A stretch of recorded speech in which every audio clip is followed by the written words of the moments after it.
না এই লাউ ক্ষেত্রে আমি করছিলাম আজকা 2 মাস হয়েছে। অনেক পরিশ্রম করে আমি কাজ করে এই লাউ ক্ষেত্রে করছিলাম, কিন্তু লাউ ক্ষেত্রে কি যে হইল, এই পাতাগুলা জ্বললা একবার ফুইরা গেছে গা। লাউ বেশি ব্যস্ত আছি না, অল্প কয়েকটা লাউ বেচছি, আমার পুঁজিও আইছে না। যে পরিশ্রম করছি এই পরিশ্রমটা আমার বিফল হয়ে গেল। অনুমানিক কত টাকা খরচ হয়েছে?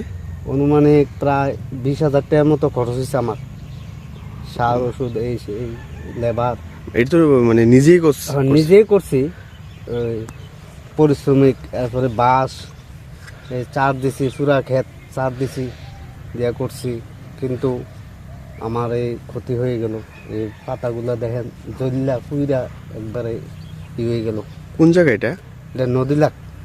এই এলাকার কৃষির ইয়ারে জানাইছেন? জানাইছি না, বলতে জানাই আর কিতা হইব, জানাইছি না। আপনি খুব ক্ষতিগ্রস্ত না? হ্যাঁ, এটা তো আমার ক্ষতি হয়েছে, তারা জানাইলে কি হইব। আপনার নাম কি? আমার নাম কবির হোসেন। আপনি এমনি কৃষি করেন না? হ্যাঁ, কৃষিকাজে করি, প্রতি সিজনে করেন? হ্যাঁ, সিজনে করি। এবার তো খুব লস হয়েছে। লস হয়েছে, এবার বিরাট লস। বিরাট লস। কিছু চাননি সহায়তা বা কৃষি? সরকার যদি দয়া করে আমরা কাছে কিছু দেয় তাইলে আর কিটা কমু। আপনার কিষাণ কার্ড আসেনি? কিষাণ কার্ড নাই তো। নাই না?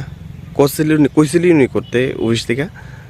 কিষাণ কার্ড তো এমনি তো শুনছি বাড়িছে অন্য কেউ কইছে না, কইলে না করতাম।